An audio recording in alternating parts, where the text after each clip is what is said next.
કચ્છ કડવા પાટીદાર સતપંથ સનાતન મહિલા સંઘ દ્વારા આયોજિત આપણી આ ત્રિદિવસીય જ્ઞાન શિબિર કે જેને આપણે નામ આપ્યું છે નારી તું નારાયણી, આ શિબિરના બીજા દિવસના દ્વિતીય સત્રમાં આપણી વચ્ચે જ્યારે જીતેન્દ્રભાઈ ટીમ્બડિયા ઉપસ્થિત થયા છે ત્યારે સમગ્ર કચ્છ સતપંથ સનાતન સમાજ વતી, યુવા સંઘ અને મહિલા સંઘ વતી અને આ સંસ્થા વતી હું એમનું હૃદયના ભાવથી હાર્દિક સ્વાગત કરું છું. મિત્રો, સૂકી ધરતી પર જેમ વરસાદનું માન હોય એ જ રીતે આપણા સૂકા મુલકમાં આપણા મહેમાનોનું માન હોય છે. શસ્ત્ર અને શાસ્ત્ર એમને અર્પણ કરશે કચ્છ મહિલા સંઘની ટીમ.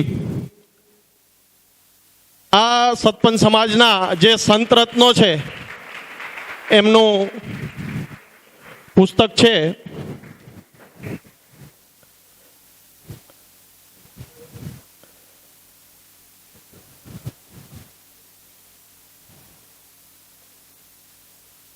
તાળીઓના ગડગડાટથી આપણે એમને શસ્ત્ર અર્પણ કરીશું.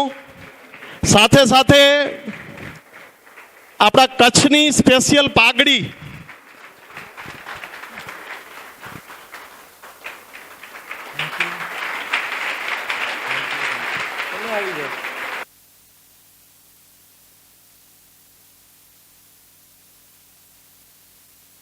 ધન્યવાદ. તમને એમ થશે કે આ સાહેબ તો માનના ભૂખ્યા છે, પણ આ ફરી તાળી પડાવીને મારા માટે તમે જે દિલથી પાડ્યા બરાબર જ છે. ફરી પડાવીએ તમારા માટે છે, કારણ કે અત્યારે આમંત્રણ તો ઘણાને આપ્યું હશે ને આ શિબિરમાં આવવાનું. જમવાનું આપે છે, આમંત્રણ આપે છે, બધું આપે છે, પણ અહીંયા આવવાતું નથી. તો અત્યારે જે તાળી પાડી એ તમારા માટે હતી, બરાબર. હવે તમારે જે તાળી પાડવાની છે હું કહું એ રીતે પાડવાની છે. તાળી પાડતા તમને સરસ આવડે છે, મને ખબર પડી ગઈ. હું એક કહું તો એક તાળી પાડવાની, એક કહું તો બે પાડવાની, બે કહું તો ત્રણ પાડવાની, ત્રણ કહું તો કાંઈ નહીં પાડવાની, અને ચાર કહું તો એક પાડવાની. સમજાઈ ગયું? એમની હસો છો શું કામ? મને તો એ સમજાતું નથી. હું એક સિમ્પલ ક્વેશ્ચન પૂછું છું કે તમને સમજાઈ ગયું? ફરી બોલું. એક કહું તો બે, બે કહું તો ત્રણ, ત્રણ કહું તો કાંઈ નહીં, ચાર કહું તો એક. સમજાઈ ગઈ? એકદમ ક્લિયર, એકદમ ક્લિયર. ત્રણ. ગજબ હો ભાઈ. બેનો તમે ધ્યાન રાખજો, આ લોકો જયારે એમ કહે ને અમને એકદમ ક્લિયર સમજાઈ ગયું છે તો આવું જ છે. જયારે તમને આ લોકો એમ કહે કે એકદમ ક્લિયર છે તો છે ને તમારે એવું જ સમજવાનું કે ગડબડ ગોટા થવાની શક્યતા છે. કઈ વાંધો નહીં, હવે તો સમજ પડી ગઈ ને. એક. Very good. ના હવે થોડુંક આમ આવ્યું. એકમાં બે, બે માં ત્રણ, ત્રણ માં કાંઈ નહીં, ચાર માં એક. બરાબર ને? એક, બે, ચાર.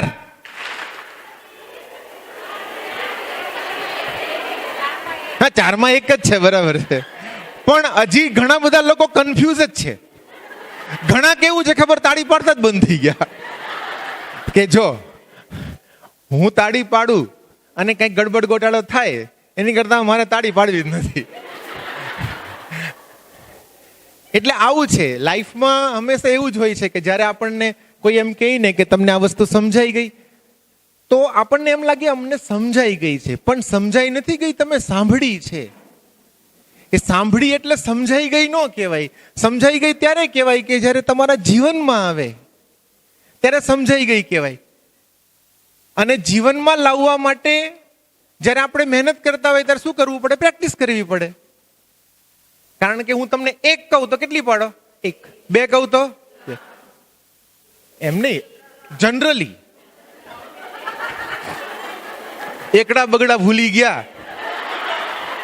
આ બેનો એટલા ભોળા છે કે કોઈક ઉપાડીને લઈ જાય આ લોકોને.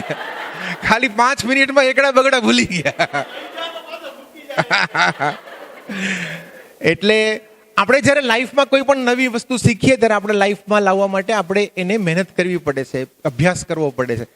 તો અભ્યાસ કરવાનો તો એક ટાઈમ એવો આવે કે આપણે એમાં પારંગત થઈ જઈએ, પણ તાળી પડવાનું મૂકી નહીં દેવાનું. આ એક વસ્તુ છે. તો આ જ વસ્તુ આપણા લાઈફમાં બને છે. જ્યારે પ્રેગ્નન્સી આવે ત્યારે કેવું છે કે બહુ આપણને એમ હોય કે ચાલો મારે તો મારા ઘરે એક બાળક આવશે, આ છે તે છે. કેટલા લોકો પ્લાનિંગ ફેઝમાં છે, એટલે કે બાળકનું પ્લાનિંગ કરવાના હોય, આંગળી ઊંચી કરો, કે થોડા વખતમાં 3-4 મહિનામાં બાળકોનું પ્લાનિંગ કરવાના હોય, આંગળી ઊંચી કરો. અમને કઈ હું કઈ તમને કઈ કહીશ નહીં. ઓકે, કેટલા પ્રેગ્નન્ટ છે આમાં કોઈ પણ? ઓકે, ચાલો. કેટલા માતા પ્રેગ્નન્ટ છે? એક. પછી પ્રેગ્નન્ટ તમારે બે. હરખા આંગળા ઊંચી કરો. Okay, very good. એટલે 4-5 જણા પ્રેગ્નન્ટ છે ને 10-12 જણા પ્લાનિંગ ફેઝમાં છે. તો અને બીજા બધાએ શું કરવાનું છે? ના, એટલે એવું નથી પૂછતો.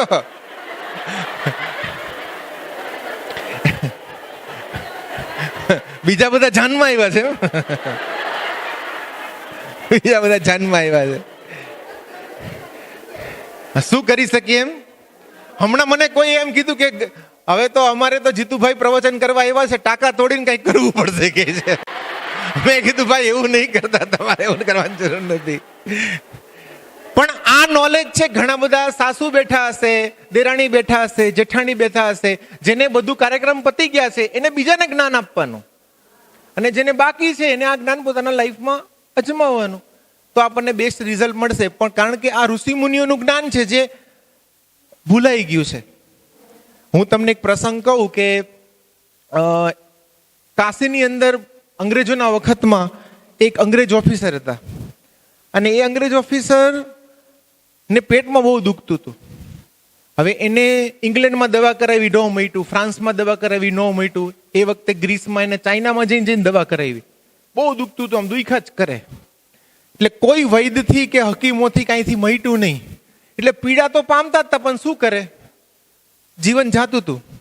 એવામાં કાશીની અંદર આપણા એક એ જે અંગ્રેજ ઓફિસર હતા એના કોઈક મિત્ર હતા. એને કીધું કે જો અમારા એક વૈદ્યરાજ છે, આયુર્વેદનું જાણે છે, એની પાસે તું જા તો કંઈક ઉપાય થાય. તો અંગ્રેજ ઓફિસરે એવું પૂછ્યું કે એની પાસે ડિગ્રી શું? હવે આપણા જે વૈદ હોય ને એની પાસે ડિગ્રી શું હોય? એ વૈદ હોય એમ, બીજી કઈ નો ડિગ્રી હોય કઈ. આપણે તો અહીંયા હાર્ડ વૈદ કેટલા હોય, લાત મારીને સરખા કરી નાખે, તમને આમ ઢામ કરે ને કમર હરખી થઈ જાય. તો આપણે કઈ ડિગ્રી ન હોય, આપણે તો એમ નમ બધું વાંધો ના આવે એમ. અને એ તો જૂનો વખત હતો કે કોઈ પૈસા કમાવાની, રિયલ વૈદ હોય તો વૈદ જ હોય, પરંપરાથી વૈદ હોય એમ. તો આ અંગ્રેજ ઓફિસરને તો વિશ્વાસ જ ન આવે કે હું ત્યાં હું કામ જાઉં.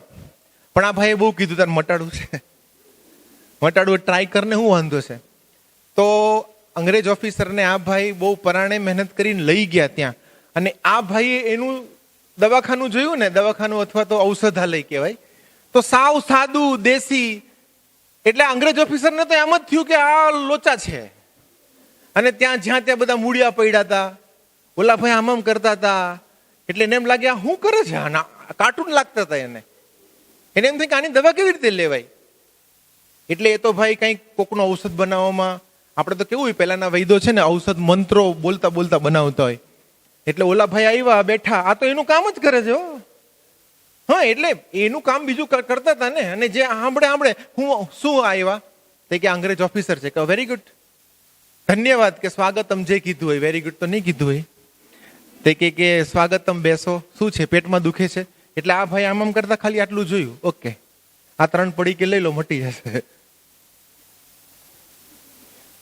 એટલે અંગ્રેજ ઓફિસરને થયું તો આનું મગજ ગયેલું છે.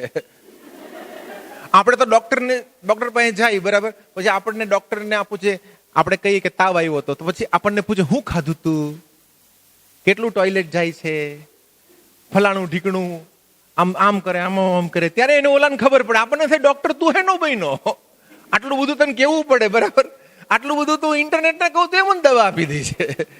પણ તોય આપણે ડોક્ટરને આટલું કેવું પડે. આપણે વૈદ એવા નહોતા, આપણા વૈદ એવા હતા કે જે તમારા ચામડીનો રંગ છે ને એના પરથી એને ખબર પડી જાય કે વાત પિત્ત કફમાં કેટલો એને ઇમ્બેલેન્સ છે, અને એ બેલેન્સ થઈ જાય એટલે એનો રોગ મટી જાય. એટલે એને ખબર પડી ગઈ કે આ પ્રકારના વ્યક્તિ જે લંડનમાં જૈનમાં હોય અને ઇન્ડિયા આવ્યા હોય તો એને પેટમાં દુખાવાનું કારણ આ જ હોય, બીજું હોય જ નહીં. એમ 3 પડીકી આપી. એટલે એ કે ઓકે પતી ગયું, જાઓ. એ કે પૈસા, એ કે પૈસાની જરૂર નથી. હવે ભાઈ તો પૈસા નહોતા લેતા પેલા. એટલે આ અંગ્રેજ ઓફિસરને એવું જ થયું કે આ વૈદ નહીં, ઇન્ડિયાના બધા વૈદ આઉટ ઓફ માઇન્ડ છે. એટલે 3 પડીકે દવા લેવાનો તો કોઈ સંજોગ જ નહોતા. એટલે પેલા ભાઈ પછી કીધું કે દવા લેવાની જ તમારે. કે તમે શું કરો છો, મજાક કરો છો? એ કે આ દવાથી મને કંઈક થઈ ગયું તો ઓલો ભાઈ કે હું 1 પડીકી ખાવ તારી સામે, તું 2 જ ખાજે, કોઈ ટેન્શન ના લે, તને મળશે, તું વિશ્વાસ રાખ એમ. તો પેલા ભાઈએ ખાધી. પછી આને હવે મટાડવો તો રોગ તો હવે તો ડૂબતો માણસ તરણું ચાલે. તો એને પછી એ પડીકી લીધી, બરાબર. અને 1 જ પડીકી લીધી અને 50% રાહત થઈ ગઈ. બીજી પડીકી 75%. ઓલો પાછો લેવા આવ્યો, હજી 1 પડીકી ખાવાની કીધી ને.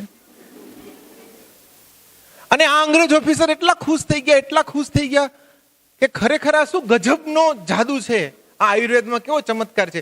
એટલે જે ડોક્ટરો દ્વારા એને મટ્યું નહોતું, એ બધા હકીમો પાસે, ડોક્ટર પાસે આ ભાઈ ગયા અંગ્રેજ ઓફિસર, અને સર્ટિફિકેટ લાવ્યા કે જે રોગ હું મટાડી નહોતો શીખ્યો ને એ ઇન્ડિયાના ફલાણા ભાઈએ મટાડી દીધો છે, તો એ વૈદ બહુ ઓથેન્ટિક છે. સર્ટિફિકેટ લાવ્યા. સર્ટિફિકેટ આવો ને ભાઈ, એવો સર્ટિફિકેટ લાવ્યા. અને અંગ્રેજ ઓફિસર ઓલા ભાઈને લઈને સ્પેશિયલ 3-4 સર્ટિફિકેટ આ વૈદને આપવા આવ્યા. એ કે તમે તમારા દવાખાનામાં આવું રાખો કઈ, કેમ કોકને ઓથેન્ટિસિટી લાગે એમ, આવું રાખો એમ. તો ઓલા વૈદ તો પાછા ત્યારે દવા જ બનાવતા હતા. તો એને કીધું કે જો તમારી જે ભાવના છે એને હું ધન્યવાદ આપું છું અને હું આદર કરું છું, તમારો અનાદર નથી કરતો, પણ આ સર્ટિફિકેટ જેને લખ્યા છે ને એને તમારો રોગ શું છે એ ખબર નથી પડી, તો એના સર્ટિફિકેટ હું એ લટકાડું? તમને દવા તો નથી જ આપી શક્યા, પણ તમારો રોગ જ ખબર નથી પડી, ના સર્ટિફિકેટ હું એ લટકાડું? મને તો ચરક ઋષિએ, સુશ્રુત ઋષિએ સર્ટિફિકેટ આપ્યા છે, તો એના સર્ટિફિકેટ હું ન લગાડું? અને એ તો મને લગાડેલા જ છે, આમાં લગાડવાની જરૂર નથી પડતી. તો આપણે એવું જ છે કે આપણો યોગ છે, જયારે યોગા થઈને આવે ને તો આપણને થાય ના તો આપણી વાત છે ભાઈ. હતું ને હવારે યોગનું સેશન, આ યોગા તો આપણું છે. પછી આપણું આયુર્વેદ જયારે આયુર્વેદા થઈને આવે ને પરદેશમાંથી, આપણે થાય આ અમારું, હવે અમારું. આ આપણું ધ્યાન છે જયારે મેડિટેશન થઈને આવે ને ત્યારે આપણને થાય અમારું. એવું જ આ ગર્ભ સંસ્કારનું છે. આપણા ઋષિ મુનિઓ કહી ગયા હતા, અત્યારે પરદેશના લોકો આના ઉપર રિસર્ચ કરે છે ને આપણે અહીંયા એ તો છોકરા જેવા થવા એવા થાય, કઈ એ તો જેવા નસીબમાં હોય ને એવું જ થાય, ભગવાન આપે કે આપણે કઈ થાય નહીં કઈ. હજી એવી માન્યતાઓ છે. ખ્યાલ આવે છે? એક અમારા શિબિરની અંદર એક ભાઈ આગળ જ બેઠા હતા પણ ઉદાસ હતા. મેં કીધું હું થયું તમને? એ કે મારે નહોતું આવું, અઢાડીને લાવી છે મને. એની પત્ની હતા ને એને આમ કે તમે આવો ને આપણે કપલમાં જવાનું છે. મેં કીધું ભલે તમને ઢસડીને લાવ્યા પણ તમને અહીંયા નોલેજ બહુ મળશે. એક એવું કાંઈ ન હોય, એ તો કે ગામનું થાય ને મારું થાય. અમુક માણસ બહુ અઘરા હોય, હશે જ નહીં અને કઈ રિસ્પોન્સ જ ન આપે. તે કે ગામનું થાય ને મારું થાય એવું કાંઈ ન હોય. મેં કીધું ગામનું થયું શું? ગામનું શું થયું?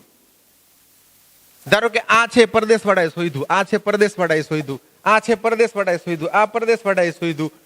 આ તમે જેટલું સિસ્ટમ ઇલેક્ટ્રિક આજુબાજુ જેટલું જોવો છો એ બધા પરદેશવાળાએ શોધ્યું. તો ભારતની 1 અબજ ને 30 કરોડની જનતા કરે છે હું? તો ઓલો ભાઈ કે ખાઈ પીને લેર.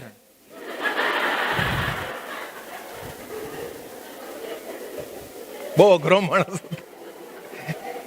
કે ખાઈ પીને લહેર કરે છે. મેં કીધું એ ખાઈ પીને લહેર કરે ને તો ખાઈ પીને લહેર કરે એવા છોકરા જન્મે છે.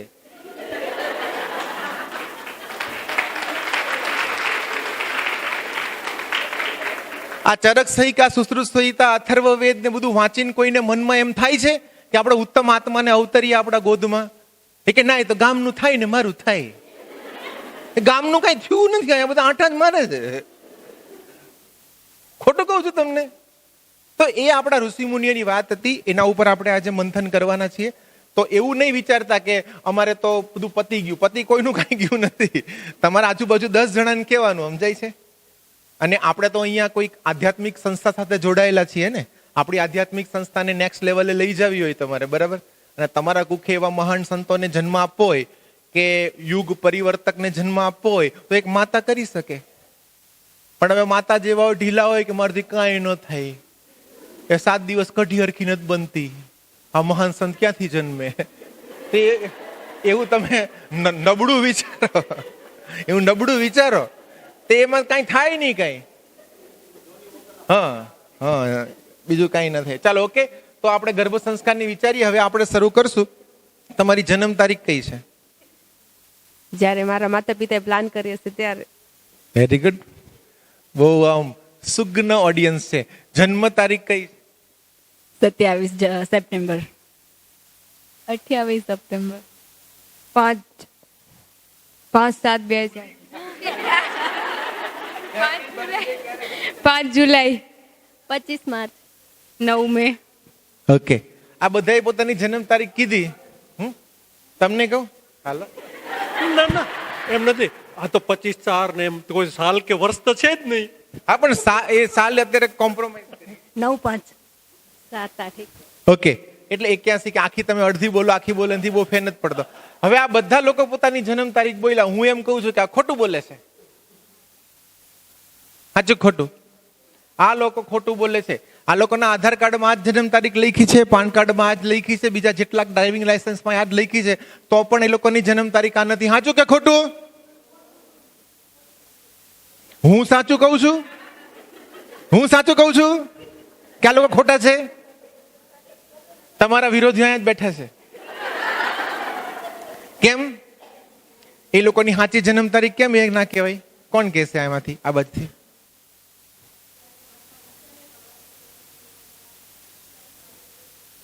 માતા પિતા જયારે એમ વિચારે ને કે હવે મારે બાળકને જન્મ આપવો છે, ત્યારે તમે જન્મી ગયા હતા, નકર જન્મ. તમારા મમ્મી પપ્પા એમ ના વિચારતા હાલો લગ્ન પછી એક ટાઈમ આવે છે કે હાલો એ જે હાલો છે એ હાલો નો થયો હોત તો પછી એ લોકો સમાગમ ના કરે. સમાગમ ના કરે, તમે જન્મમાં જ નહોતા. એનો મતલબ એમ થાય છે કે તમારી, આપણા બધાની જન્મ તારીખ જે લખાય છે એ ઓછામાં ઓછા એમાં 9 મહિના એડ કરો ત્યારે આપણી સાચી જન્મ તારીખ આવે. સાચું નોટું? હવે બધા આધાર કાર્ડમાં ચેન્જ કરી નાખજો, પાન કાર્ડમાં ચેન્જ કરી નાખજો. સોનોગ્રાફીમાં દેખાય છે કોણ છે? એ ભૂત છે કઈ? એ આપણે જ હતા ને સોનોગ્રાફી. પહેલાના જમાનામાં સોનોગ્રાફી નહોતી તો આપણે એક વાત બરાબર છે કે અંદર ખબર નહોતી. અંદર આપણે હતા જ, 9 મહિના હતા. તો એ જન્મ તારીખ આ લખે છે. આપણે કહીએ કે અમે તો ભણેલા ગણેલા છીએ, બુદ્ધિશાળી છીએ અને આમ એકદમ રેશનલ છીએ. તો રેશનલ એના છે, જન્મ તારીખ ખોટી લખો છો.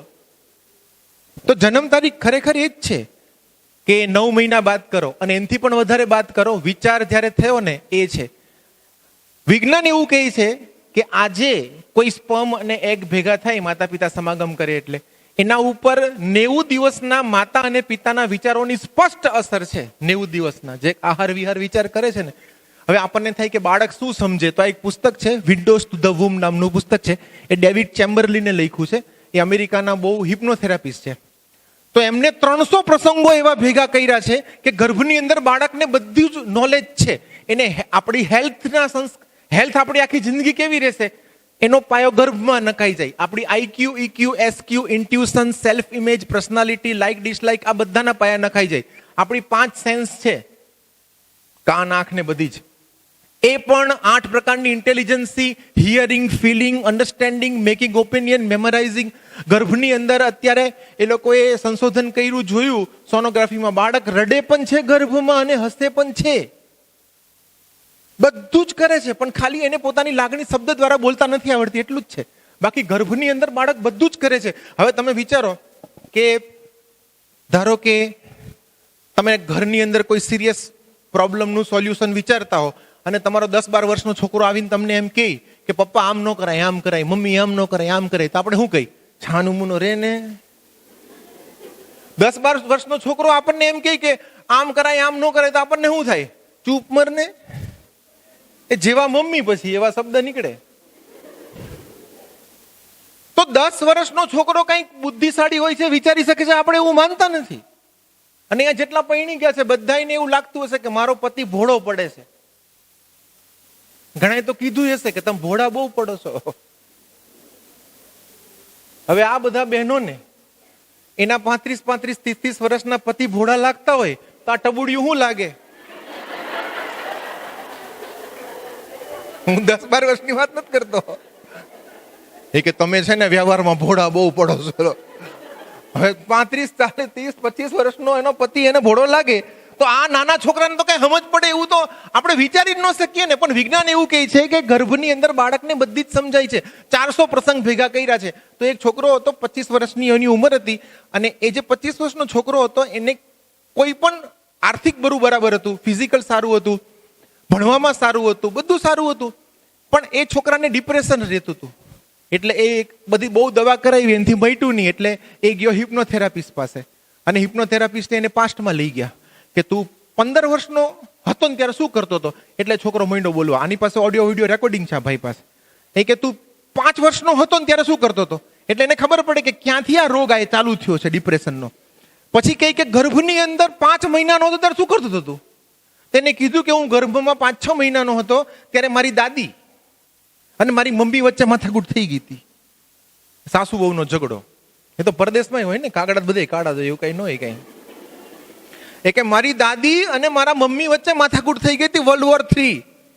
અને હું અંદરથી પેટમાં લાત મારીને મારા મમ્મીને કહેતો હતો કે ભાઈ મારા દાદી નથી સમજતા, મોટી ઉંમરના છે, એને મૂકો સાઈડમાં, પણ તમે ખુશ રહો, કારણ કે તમે ખુશ નથી રહેતા તો જે કોર્ટિસોલ નામનો અંતસ્ત્રાવ ઝરે છે, મને માથાકૂટ થાય છે અહીંયા. પણ મારા મમ્મી માનતા જ નહોતા મારું. આવા કેટલા પ્રસંગ ભેગા રહીને 300 આપણા ગર્ભની અંદર. આપણે અભિમન્યુ પ્રહલાદની વાત કરીએ છીએ, પણ આ એક સાયન્ટિફિક વાત છે. આપણને આ બધા પુસ્તકો મેં વાંચ્યા છે. તો અભિમન્યુનો દ્રષ્ટાંત આપણે જાણીએ, આપણને સાચું હશે ખોટું, સાચું છે એકદમ. હવે આ પ્રહલાદનું દ્રષ્ટાંત તો કેવું છે. પ્રહલાદના પિતાનું નામ શું હતું, એના માતાનું નામ કયાધુ, બરાબર. હિરણ્યકશ્યપને મગજમાં એવું હતું કે હું ઇન્દ્ર રાજાને મારી નાખું, વિષ્ણુ ભગવાનને મારી નાખું. ખ્યાલ આવે છે. એટલે એ તપ કરવા ગયા બ્રહ્માજી પાસે વરદાન લેવા. અને આ બાજુ એમના વાઈફ કયાધુ પ્રેગ્નન્ટ હતા. કયાધુ અસુર કુળના હતા, ખરાબ વિચારધારા વાળા. હવે ઇન્દ્ર રાજાને ખબર પડી કે આ તપ કરે છે અને ન કરે નારાયણને બ્રહ્માજી વરદાન આપી દે અને મારું સ્વાહા થઈ જાય, એની પહેલા કંઈક કાર્યક્રમ કરીએ. એટલે ઇન્દ્ર રાજા સેના લઈને હિરણ્યકશિપુના બંગલે આવ્યા અને બધા અસુરોને મારી નાખ્યા અને કયાધુને કિડનેપ કરી નાખી. કેમ કે કિડનેપ કરીને લઈ જાઓ તો કેમ, તો મારતો નહીં ને, તારી વહુને માર નાખીશ અને તારા છોકરાને માર નાખીશ. એટલે છોકરાની વાત આવે એટલે કોઈ પણ પીગળી જાય ને. કે નારદજી વચ્ચે આવ્યા, ઇન્દ્ર લઈ જતા હતા ને કિડનેપ કરીને. નારદજી કે તમારે આવું ન કરે. હા, શરમ આવે તમને? આ અસુરો આવું કરે ને દેવો આવું કરે તો હરખા થઈ ગયા. તો નારદજીને ઇન્દ્ર કહે પણ આ તો વિષ્ણુ ભગવાન મન મારવાનો પાલિંગ કરે છે. તે કે આપણે ચકડું ફેરવી નાખીએ તો. એ કે ચકડું કીધું ફરે. એ કે આ કયાધુ છે ને પ્રેગ્નન્ટ છે, એનો દીકરો જ આપણે એવો જન્માવીએ, એક ભગવાનનો ભક્ત હોય. તો ઇન્દ્ર બધા હસવા માંડ્યા. આવું થાય? જેના પપ્પા ફૂલ ફ્લેઝેડ ભગવાનના વિરોધી અને બ્લડમાં જ અસુર તત્વ, અને એના મમ્મી ફૂલ ફ્લેઝેડ વિરોધી, એનો છોકરો 5 મહિના થઈ ગયા તપાતા. છોટા તમે હું ચમત્કાર કરવાનો 4 મહિનામાં? એ કે મારા પર વિશ્વાસ રાખો. તો નારદજી એ આશ્રમમાં લઈ ગયા કયાધુને અને એના મગજની અંદર ભક્તિના એવા સંસ્કાર નાખ્યા કે અસુર કુળમાં આખા વિચારધારા બદલાઈ ગઈ. તો આ દ્રષ્ટાંત તો ખોટા નથી. એના દ્રષ્ટાંતમાં તમે નેટ ઉપર સર્ચ કરજો. આ બ્રુસ લિપ્ટન કરીને અમેરિકાના એક બાયોલોજીસ્ટ છે, એને પુસ્તક લખ્યું છે ધ બાયોલોજી ઓફ બિલીફ. આ પુસ્તકની અંદર એમને લખ્યું છે આપણને શું થાય કે આપણા માતા પિતાના જે જીન્સ છે ને, રંગસૂત્ર, એ પ્રમાણે આપણું બધું થાય છે. આ એમ કહે છે કે આપણા આઈક્યુ અને ઈક્યુ, ઈક્યુ એટલે ઇમોશનલ કોશન, જેના આધારે તમે લીડર બનો છો, આઈક્યુ એટલે ક્રિએટિવિટી અને બુદ્ધિ શક્તિ, એ તમારા માતા પિતાના જીન્સના આધારે 49% છે. પણ ગર્ભાવસ્થામાં અને બાળક જન્મે પછી તમે એનું જે રીતે ઘડતર કરો છો એમાં 51 છે. તો જીન્સમાં પરિવર્તન નથી થતું, પણ જીન્સના એક્સપ્રેશનમાં પરિવર્તન થઈ જાય છે. આ હું તમને થોડુંક સાયન્ટિફિક સમજાવું છું. તમે નેટ ઉપર જઈને સર્ચ કરજો એપિજીનેટિક્સ. શું લખ્યું છે? EPI genetics. એ એવું કહે છે કે કોઈના પેઢી દર પેઢી જો ડાયાબિટીસ આવતો હોય અને જો માતા કે થાઇરોઇડ આવતો હોય કે નાના મોટા રોગ આવતા હોય અને માતા પ્લાનિંગના 3 મહિના ગર્ભાવસ્થા અને પછીના વખતમાં ધ્યાન આપે તો બાળકમાં એ બધું આવવાની સંભાવનાઓ ઘટાડી શકાય છે. તો કેટલું ચમત્કારિક વાત છે. આ કઈ સામાન્ય વાત નથી. એટલે વિજ્ઞાન પણ પૂરું પ્રૂવ કરે છે. અને બીજી વસ્તુ છે, આ અમેરિકાની એક રિસર્ચ કંપની છે, એને સાબિત કર્યું છે કે આપણે જ્યારે 18 વર્ષના થઈએ એડલ્ટ, ત્યારે આપણા બ્રેનની અંદર કેટલા ન્યુરોન્સ હોય? ન્યુરોન્સ એટલે મગજના કોષો કેટલા હોય? 18 વર્ષે 120 અબજ કેટલા હોય? હા. અને આપણે જ્યારે જન્મીએ ત્યારે કેટલા હોય? એનો મતલબ એમ થાય છે કે 80% આપણા મગજના કોષો ક્યાં બની જાય છે? અને ઓલો ભાઈ એમ કે જે ગામનું થશે મારું થશે. 80% તું અંદર બની જાસ, તારું મગજ છે એ ત્યાં બની જાય છે. 1 મિનિટમાં 2.5 લાખ ન્યુરોન્સ બને છે, 1 સેકન્ડમાં 4167. લાઈક આ બેન પ્રેગ્નન્ટ છે, બરાબર?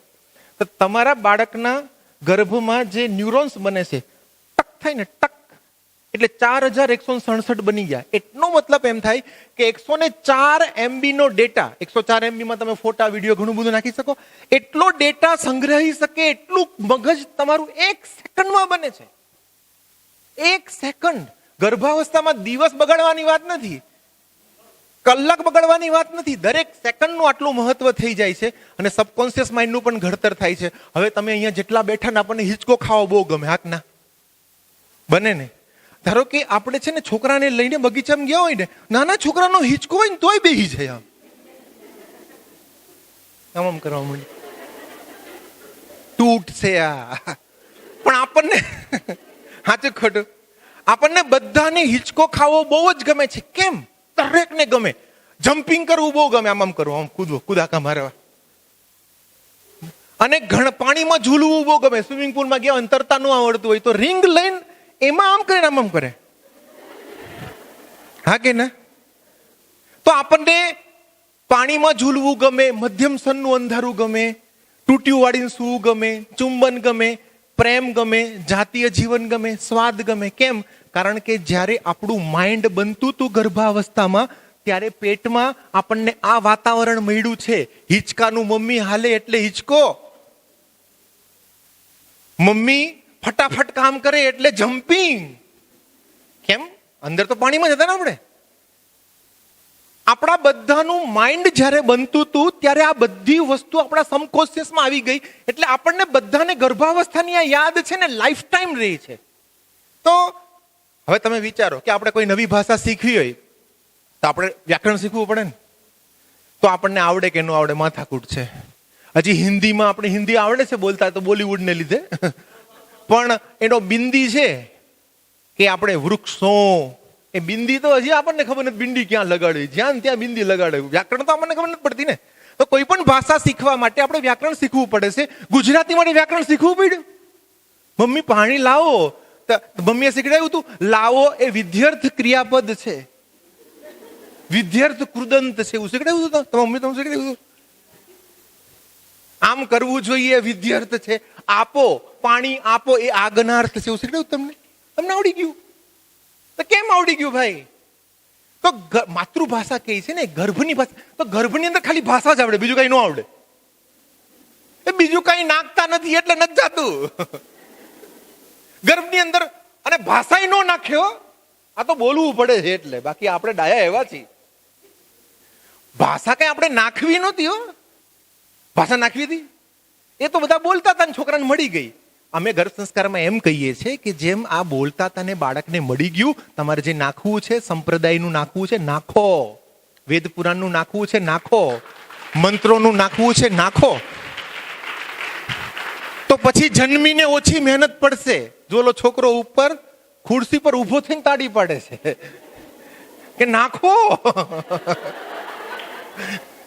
કેમ સમજતા નથી? હું સમજી ગયો, નાખો ને ભાઈ. તો આ એક વસ્તુ છે, આપણું વ્યક્તિત્વ. તો આ એક રહસ્ય છે. તો ડોક્ટર થોમસ વર્ની છે, હું આમને મળવાનો છું 3 દિવસ પછી લોનાવાલાની અંદર. તો આ 40 વર્ષથી ગર્ભ સંસ્કાર ઉપર કામ કરે છે. કેનેડાના ડોક્ટર છે, હાર્વર્ડના એક્સ પ્રોફેસર છે. 40 વર્ષથી ડોક્ટર થોમસ વર્ની. એમને પુસ્તક લખ્યું છે the secret life of the unborn child.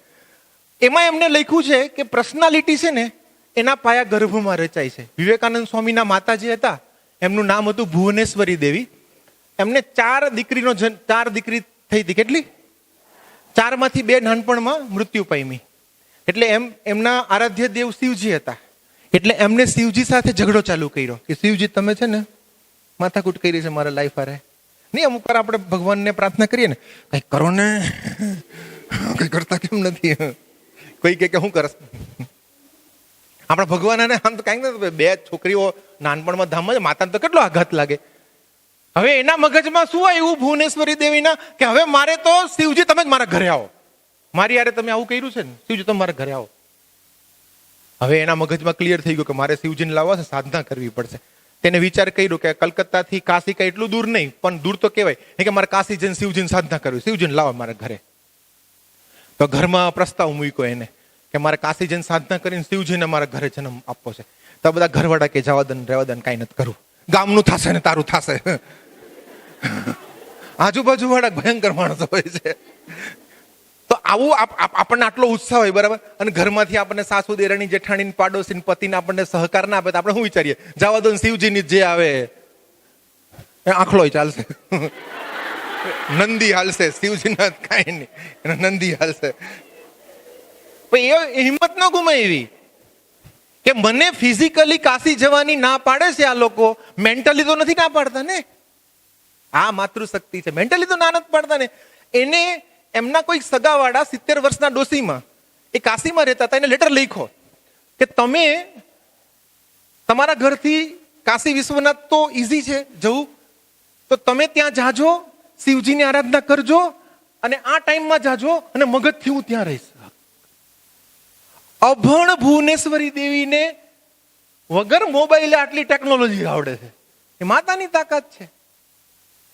અને એ ટાઈમે અહીંયા એ ધ્યાનસ્થ રહેતા હતા. અને જીવન ચરિત્રમાં લખ્યું છે વિવેકાનંદ સ્વામીના કે છેલ્લા 3 મહિના 3-3, 4-4 કલાક એ ધ્યાનમાં સરી પડતા હતા. વાસણ ઉટકતા હોય, કચરા કરતા હોય, શિવજી તમે મારા ઘરે આવો, શિવજી તમે મારા આવો, આમ લીન થઈ ગયા હતા. હવે કોઈ શિલ્પી હોય એ શિલ્પ બનાવતો હોય તો લીન થઈ જાય ને, તો ઉત્તમ શિલ્પ બને ને. કોઈ સંગીતકાર સંગીત કમ્પોઝ કરતો હોય તો લીન થઈ જાય છે, તો અરખું બને ને.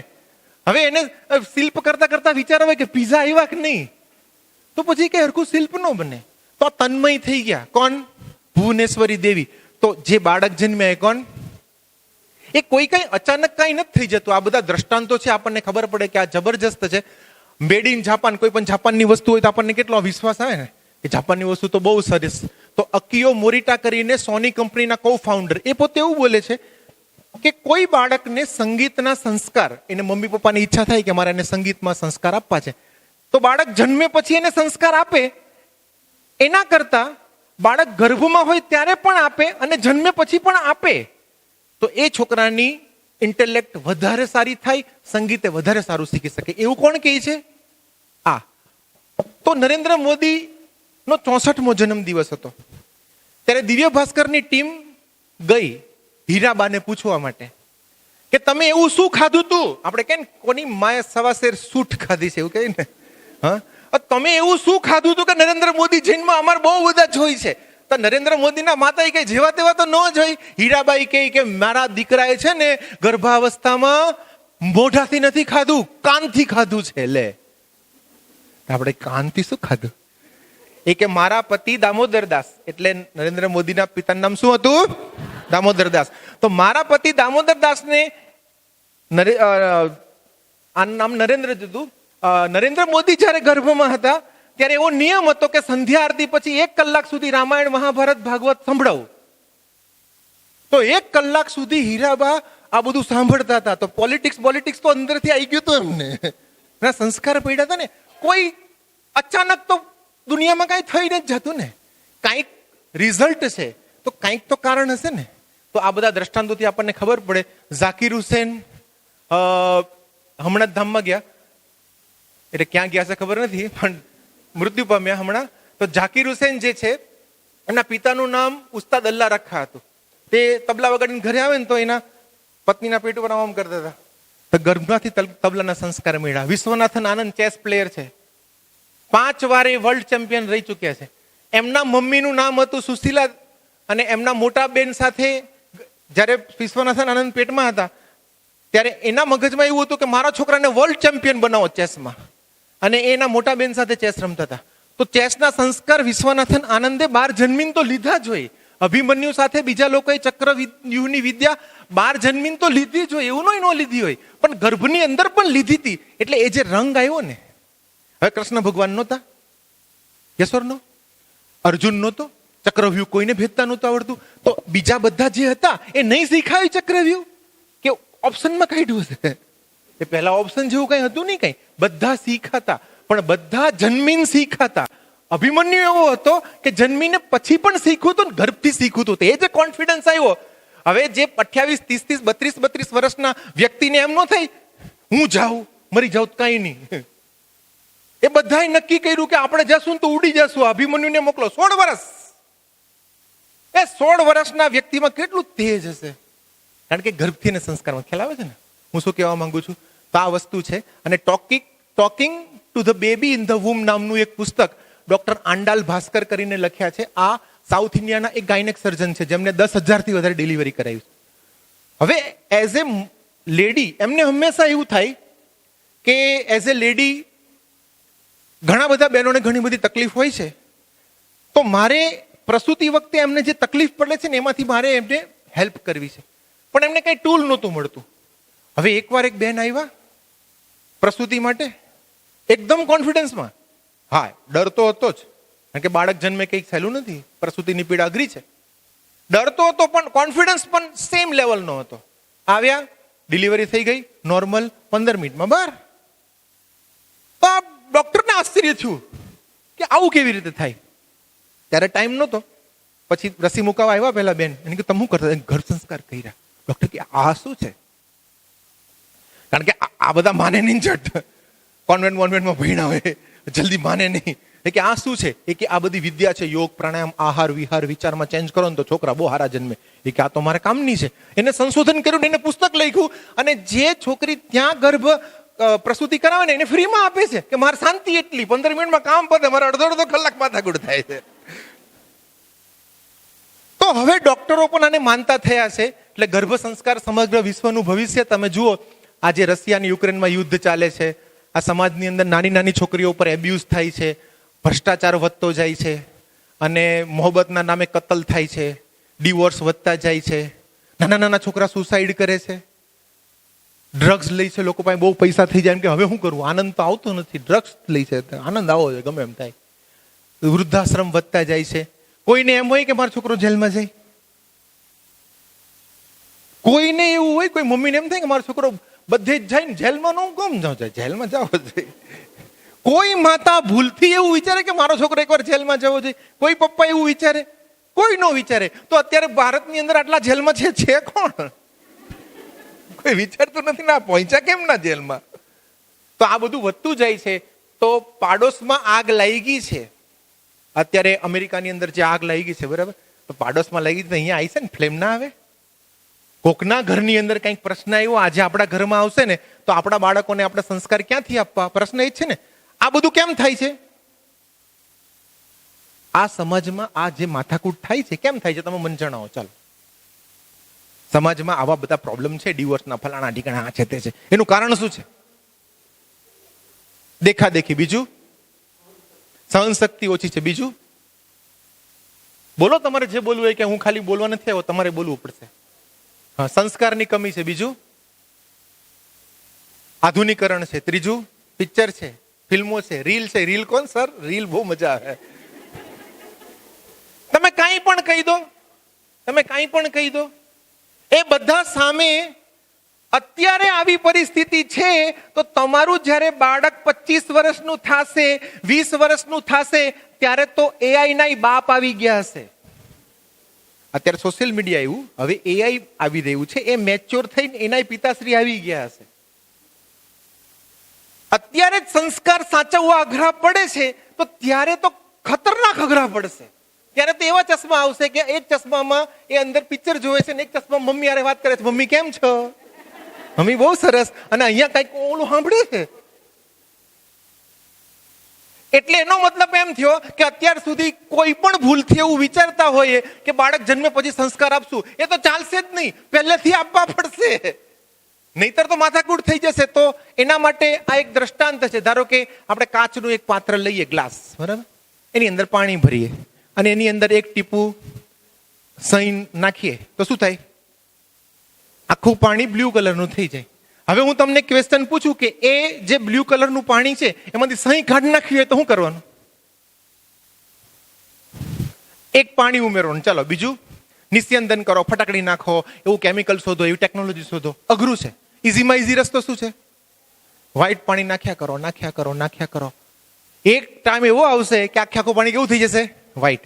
એમ અહીંયા જેટલા પણ પ્લાનિંગ અને પ્રેગ્નન્ટ છે, બરાબર, તમારા ગર્ભમાં જે આત્મા આવ્યો એ કેવો છે તમને ખબર છે? તમારા ડોક્ટર બતાવે સોનોગ્રાફીમાં? ધબકારા બતાવે, પણ એનું મગજમાં કામ, ક્રોધ, લોભ, ઈર્ષ્યા કેટલા છે ખબર નથી? ખ્યાલ આવે છે કે નથી આવતો? હવે એનામાં જો સારા સંસ્કાર હશે તો આપણને કાંઈ પ્રોબ્લેમ નથી, પણ જો પ્લસ માઇનસ સંસ્કાર હશે તો બાળક જન્મ પછી રિપેરિંગ તો કરવું જ પડશે, કારણ કે એ તો અનંત જન્મની યાત્રાથી આવ્યો છે. ગર્ભ સંસ્કાર એટલે શું ખબર છે? એ ગર્ભમાં હોય ને ત્યારે જ ગર્ભ સંસ્કારની એક્ટિવિટીનો એટલો પ્રવાહ રેડવો, એટલો 9 મહિના રેડવો, ને જન્મે ને ત્યારે સહીનો ખડ્યો હોય ને તોય વ્હાઈટ થઈ ગયો હોય. ગ્લાસની અંદર પાણીમાં એક ટીપું સહી નહીં, આખો સહીનો ખડ્યો હોય. એટલા બધા કુસંસ્કાર લઈને છોકરો કદાચ આવ્યો હોય તો પણ 9 મહિના અથર્વવેદ એવું કહે છે કે માતાની શક્તિ છે કે બાળકના સંસ્કાર ચેન્જ કરી શકે. એટલી તાકાત તમારામાં છે. તો આ ગર્ભ સંસ્કારનો પાવર છે, અને ધીરે ધીરે આ અમે લોકો દુનિયામાં ફેલાવવાનો પ્રયત્ન કરીએ છીએ. હવે આપણે એક એક્ટિવિટી કરશું. તમને એક કોરું A4 કાગળ આપવામાં આવ્યું છે, કાઢો, અને એમાં તમારે કાગડો દોરવાનો છે. કાગડો ખબર પડે ને? ઉપર કાગડો છે, બરાબર, અને તમારી પાસે આખું કાગળ છે. વ્યવસ્થિત કાગડો દોરજો, મોટો દોરવા, બધાય દોરવાનો છે. કોઈ પણ ઉંમરના બહેનો, દરેક A4 પર કાગડો દોરવાનો છે.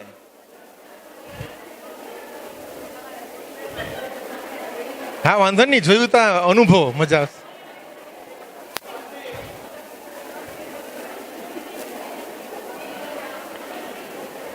કાગડો દોરો, કાગડો, કાગડો, ક્રો. મંડો દોરવા. પેન છે ને? હા, પેન.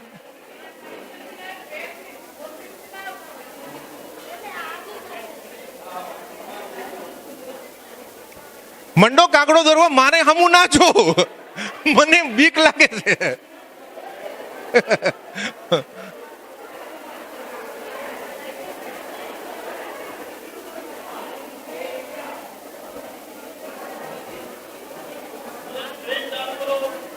તમે એક મિનિટ અહીંયા આવો ને. અહીંયા એક ફોટો પાડી. મોટા બહેનો પાસે, જેમની પાસે હોય, નાની દીકરીઓને આપી દેશે. આવું હોય ને એનો ફોટો પાડી. ક્યાં ગયો તમારો મોબાઈલ? લઈ આવો. કાગડો દોરવાનો છે ફટાફટ. મારી પાસે તમને આપવા માટે ઘણું જ્ઞાન છે. તમે આમ તમે પાસ કરશો તો બીજું રહી જશે પછી.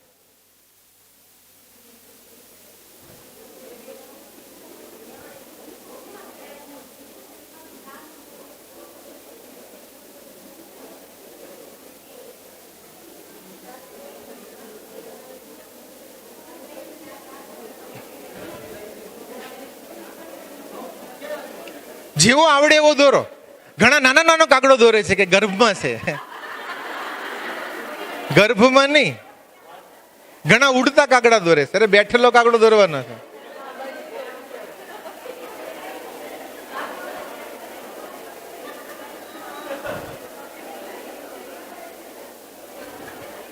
આ પાછળ આવે ને એ રીતે.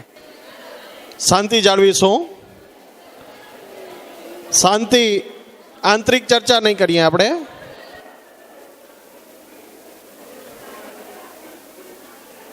હવે છે ને હું આમ હોઉં, હું ચાલશે. હવે છે ને તમે અહીંયા રહો અને પાછળ ઓડી આડો પાડજો, આડો. આ બધા આવે ને એવી રીતે. એક બેને તો કાગડા ઉપર કલગી દોરે છે. અમુક તો કલગી ન હોય કાગડાને, કાગડા ઉપર કલગી નહીં દોરતા. દોરાઈ ગયો ને? Very good. કઈ બહુ સરસ, બહુ સરસ. ઓકે, હવે છે ને કોઈને એમ લાગતું હોય કે મારો કાગડો બહુ સારો છે તો મને આપો, હું એને મોર બનાવી દઈશ. Very good. પોતાના કાગડા ઉપર કોન્ફિડન્સ હોવો જોઈએ. આ કાગડાનો આ જે કાગડો છે ને એના ગળામાં સર્વાઇકલ નો પ્રોબ્લેમ છે.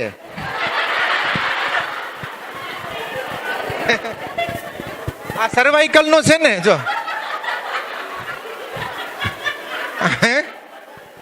આમ થઈ ગયો છે.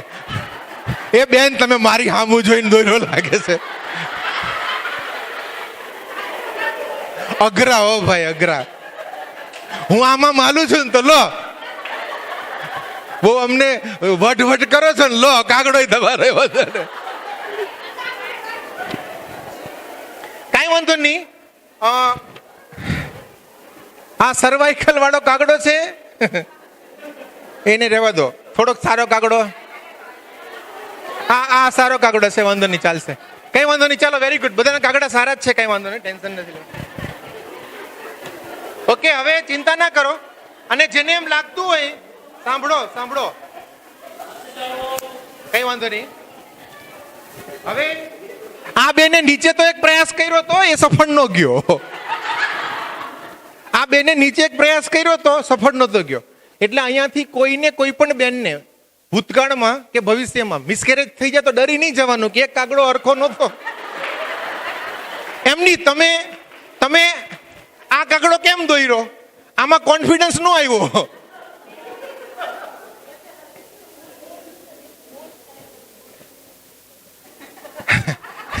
એમ કુદરતને લાગે કે આ રચના હરખો કાગડો નહીં થાય,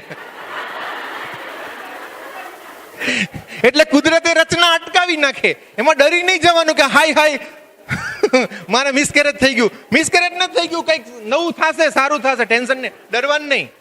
ચાલો હવે મારી સામું જુઓ, ટેન્શન ન લો. આ શું છે? કાગડો. હવે આને હું મોર બનાવી દઈશ, મફતમાં તમને જાદુનો ખેલ બતાવીશ, બરાબર? પણ એના માટે તમારે મારી મદદ કરવી પડશે. તમારે કેવું પડશે કે તું મોર છે. બોલો, તું મોર છે. મારી હામું નથી જોવાનું, આની હામું જોવાનું છે. હું મોર નથી મજા આવતી. એટલે એકલા બોલે ને તો મજા નથી આવતી. સમૂહમાં ટ્રાય કરીએ. તમે બધા બોલો, તું મોર છે. બોલો જોરથી, હજી જોરથી.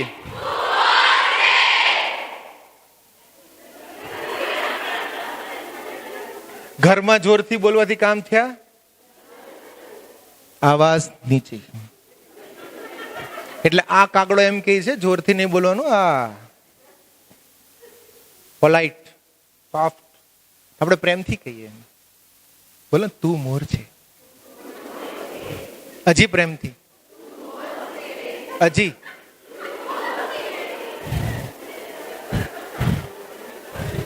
હા, કાઠિયાવાડમાં એવું કે દાંડ છે, આ વહરો છે, જલ્દી માનતો નથી. આટલા બધા લોકો કહે છે તો એને એમ નથી થતું મોર બની જાવ. એટલે જોરથી કામ ના થાય, પ્રેમથી ના થાય, તો આ રાજકારણી હોવો જોઈએ. કારણ કે એને જોરથી બોલો, પ્રેમથી બોલો, અસર જ ન થાય કઈ. એટલે આને નારા લગાડવા પડે, આને વોટ આપવા પડે, તો એ મોર બન્યો. બોલો, તું મોર છે. જમણો હાથ ઊંચો કરીને, તું મોર છે. Vote four.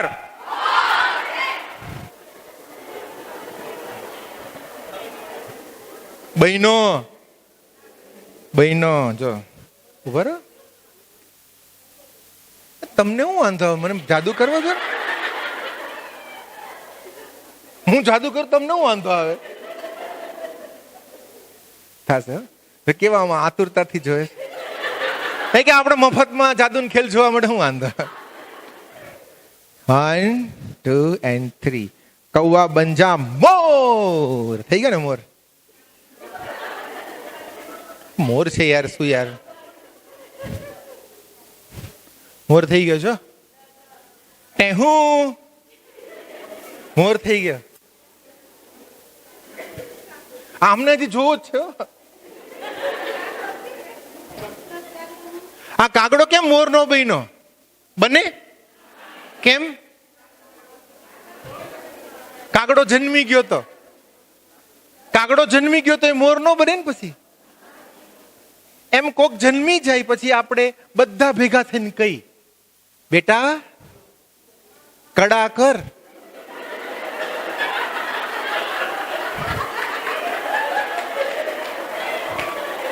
બાળક જન્મી જાય પછી આપણે બધા એને કહીએ કે બેટા કળા કર, તો છોકરો પૂછડું હલાવે, કારણ કે એના પાસે પીછા છે જ નહીં. ગર્ભમાં જ્યારે એનામાં કળા નાખવાની હતી ત્યારે નો નાખી. પછી આપણે કહીએ બેટા તું મીઠું બોલ, તો છોકરો શું કહે? કા. એ કે બેટા આને કાકારો કહેવાય, આને ઠવકો નો કહેવાય, ઠવકો કર, કા કા. જ્યારે ગર્ભમાં ટહુકા ભરવાના હતા ત્યારે નો ભર્યા 9 મહિના.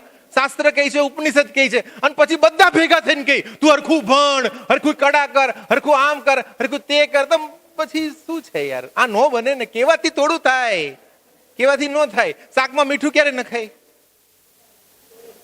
ચડતું હોય ત્યારે નખાય, અને ભૂલી ગયા હોય તો પછી નખાય. પણ પછી નાખો ને એનો સ્વાદ આવે નહીં. એટલે ગર્ભમાં જે મીઠું નાખો ને એનો સ્વાદ ઓર આવે. પછી નાખી તો કઈ મજા ન આવે, સ્વાદ ના આવે. સમજાય છે તમને? આ એક વસ્તુ છે. તો આ દ્રષ્ટાંતો છે, હું એક પછી એક તમને સમજાવીશ. પ્રોજેક્ટરે હાંફી જાય છે. ઓકે, જો આપણે આટલા સુધી આવી ગયા હતા, બરાબર? હા, કાગડો, યા કાગડો, કાગડો આવે આવે. રસ કાગડામાં પડે છે બધાને, કોણ જાણે કેમ. આ કાગડો તો જો આને મારી મારીને કોઈ ધોઈ નાખ્યો એવો કાગડો છે. ઘણી વાર તો અમે પછી એમ કહી કે તમે નીચે લખી નાખજો કાગડો, એટલે કોઈ મિસઅન્ડરસ્ટેન્ડિંગ ન થાય કે આ કયું પ્રાણી છે જે આજકાલ જોવા નથી મળતું. ઓકે, તો કાગડો પછી મોર બનતો નથી. તો એ દ્રષ્ટાંત છે આપણું. એટલે અમે લોકોએ શું વિચાર્યું કે ફક્ત ગર્ભ જ સંસ્કાર મહત્વના છે એવું નહીં. ગર્ભની અંદર બાળકને સંસ્કાર આપો, પછી બાળક જન્મે પછી 0 થી 3 નો કોર્સ બનાવ્યો, 4 થી 12 નો કોર્સ બનાવ્યો, અને 13 થી 25 નો કોર્સ બનાવવાનું ચાલે છે. એટલે કે બાળક ગર્ભમાં હોય, તમારા ઘરે છોકરાને ઘરે છોકરો આવશે ને ત્યાં સુધી આખું સેટિંગ અમે પાડ્યું કે આ દરેક સ્ટેજ ઉપર હરખો રહેવો જોઈએ. સમજાય છે ને? તો એના માટેનો આ અમારો પ્રયાસ છે. નવું ભારત બનાવવું અમારું મિશન છે. અને એના માટે આ બુક, સેમિનાર ને વર્કશોપ ને આ બધું કરીએ છીએ. તમારી સામે જ અમે બેઠા છીએ. અને મોટા મોટા મહોત્સવ, 3 કલાકનો આખો સાંસ્કૃતિક કાર્યક્રમ, ડ્રામા અને ડાન્સ અને એવું બધું પણ અમે ગર્ભ સંસ્કારનું કરતા હોઈએ છીએ. અને સ્પેશિયલ ધ ન્યુયોર્ક ટાઈમ્સ ની ટીમ અમારું કામ જોવા માટે આવી હતી કે તમે જબરદસ્ત કામ કરો, સારું કામ કરો છો. અને આ એક કોર્સ નથી પણ એક ક્રાંતિ છે. તો તમે પણ અત્યારે એક મિશનનો હિસ્સો છે. તો હવે આપણે ગર્ભ સંસ્કારમાં એકચ્યુઅલી શું કરવાનું છે એ 3 સ્ટેપમાં હું તમને સમજાવું. એમાં સૌથી પહેલું સ્ટેપ છે ક્લિયર યોર વાય. કયું સ્ટેપ છે? તમને ગમે તો લખો, મોરની પાછળ નહીં, સોરી, કાગડાની પાછળ, અથવા તમારી ડાયરીમાં. પહેલો મુદ્દો કયો છે ગર્ભ સંસ્કારમાં? Clear your Y. તમારે સંતાન શા માટે જોઈએ છે?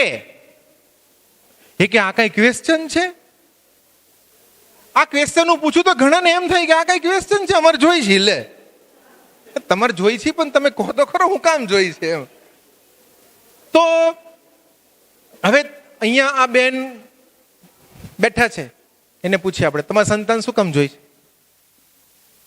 સંતાન તમારે શું કામ લાવવું છે? એમ અત્યારે પેટમાં બાળક છે, શું કામ? કારણ શું? બિચારા મૂંઝાઈ ગયા. કઈ વાંધો નહીં. બીજા પ્રેગ્નન્ટ બેન કેમ છે? પ્રેગ્નન્ટ બેન અહીંયા કોઈ છે? તમારે સંતાન શું કામ લાવવું છે? હા, સારું ભવિષ્ય. કોનું? તમારું છોકરાનું? ના, એટલે આમ છોકરાનું સારું થાય, મારું સારું થાય, મારા પગ દાબે, આમ છે તેમ છે. સોરી, સારા સમાજના સારા ભવિષ્ય માટે. Very good. આમ મેં તમને પહેલાથી બહુ બધું કહી દીધું, પણ આમ માપમાં રહેજો, નીચે રહેજો. કઈ નહીં. ચાલો, બીજા પ્રેગ્નન્ટ બેન કોણ છે? Pregnant lady. તમારા બાળકને જન્મ કેમ આપવો છે? સારા ભવિષ્ય માટે. ચાલો, બીજો, બાળકને જન્મ હું કામ આપે લોકો?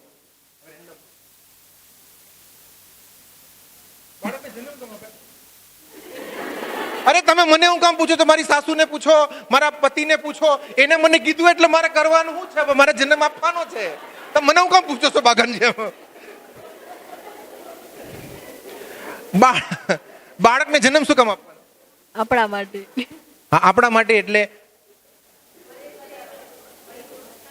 આ ભવિષ્ય એવો ખરાબ શબ્દ છે ને, ખતરનાક શબ્દ છે. તમે સાચું બોલો છો, પણ હવે થોડુંક મારે થોડુંક હસી રમૂજ તો કરવું પડે ને. હા, તો ઘણા કહે કે આપણે બાળકને જન્મ શું કામ આપવાનો? કે આપણે ભવિષ્યનો ટેકો બને ને, ઘડપણનો. એ મારા પપ્પાને હું પૂછું કે તમે મને હું કેમ જન્મ આપ્યો? મારા પપ્પા એમ કહે કે બેટા મારા ભવિષ્યનો ટેકો બને ને, ઘડપણની લાકડી બને ને. મને થાય પપ્પા લાકડી મળતી નથી તમને? તમે ફાઇનાન્સિયલ આયોજન કરો, એકાદ બે લાકડી લઈ લો, બે ત્રણ માણસ લો. મને હું કેમ પેદા કર્યો? હું નહીં પૂછું મારા પપ્પાને, મને સંસ્કાર છે. હું પૂછું તો મને લાફો મારે, જવાબ ન આપે. હું નહીં પૂછું, તમારો છોકરો પૂછશે કેમ જન્મ આપ્યો. તમે હેરાન ઓછું થતા હતા? હવેના છોકરા પૂછશે. ઘણા શું કહે કે આપણો વારસદાર વંશ વેલો આગળ. હવે ભારતમાં આફ્ટર ઓલ 1 અબજ અને 35 કરોડ વંશ વેલા અંદર અંદર ગૂંચાય છે.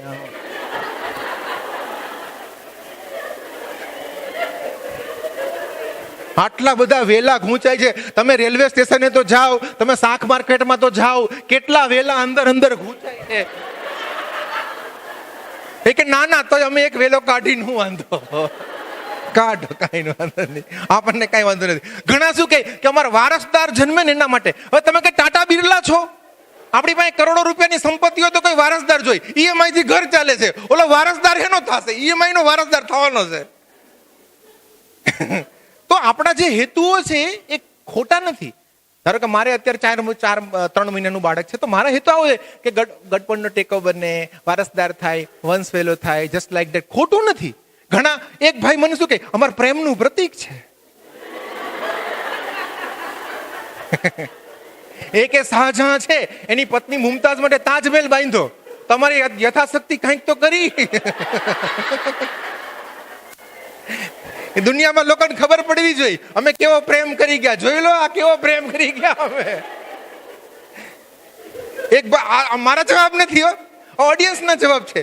તો કે મને તો એ ખબર નથી છોકરાને જન્મ મુકામ આપવાનો. તમે કન્ફ્યુઝ થઈ ગયા ને. જેને જેને આપ્યો ને એ બધા કન્ફ્યુઝ થઈ ગયા કે હાડું આ તો વિચાર્યું નતું આપણે. તો છોકરાને શું કામ જન્મ આપવાનો? તો ઘણા કઈ વંશ વેલો, વારસો, ગડપણનો ટેકો, પ્રેમનું પ્રતીક. ઘણા કે અમારા ઘરમાં કિલકિલાહટ થાય ને, જેના ઘરે છોકરા જન્મી ગયા એના ઘરે જાઓ કલબલાહટ થાય છે. થોડું પ્રેક્ટિકલ વિચારો, કિલકિલાહટ નથી થતો કઈ. એ રાત્રે રડશે ને તો તમારે ભૂકા કાઢી નાખશે તમારા. એ કે અમારા ઘરમાં કિલકિલાહટ થાય ને તો કલબલાહટ થાય, કિલકિલાહટ ન થાય કઈ. તો આપણા હેતુઓ થોડાક આમ અધૂરા લાગે છે. પછી ઘણા કહે કે હવે શું કરવાનું? જો હું જન્મો, બરાબર, પછી મોટો થયો, પછી લગ્ન કર્યા, વોટ નેક્સ્ટ? હવે છોકરો બીજું કઈ નેક્સ્ટ આવતું જ નથી. આ કુદરતનો ફ્લો છે. મારી પાસે કોઈ ચોઈસ છે નથી. ચોઈસ છોકરાને બધા કરવાનો. અને એક ભાઈ બોલ્યા સર પ્રેશર બહુ છે, કે જ્યારથી લગ્ન થયા ને બધા પૂછે છે ક્યારે થશે, ક્યારે થશે. તમે કઈ બોલતા નથી તો એમ કહે છે કોને વાંધો છે? બે માંથી. હવે અમારે દુનિયાના તખત ઉપર સાબિત કરી દેવું છો. જોઈ લો અમને કોઈને વાંધો નથી. જોઈ લો આ છોકરો વાંધા વાંધા કરો, કોઈને વાંધો નથી. જોઈ લો છોકરો, એક નહીં 2-3 કરતું. વાંધો વાંધો કરો છો, અમને કોઈને વાંધો નથી. જોઈ લો. તો આવા આપણા હેતુઓ તમે જોજો. ઘણી વાર પતિ પત્ની શું વિચારે કે આપણે લગ્ન થયા ને થોડું સેટ થઈ જઈએ. તો કોઈ સ્ત્રી પિયર થી સાસરે સેટ થાય જ નહીં. એ કોમ્પ્રોમાઇઝ થાય છે.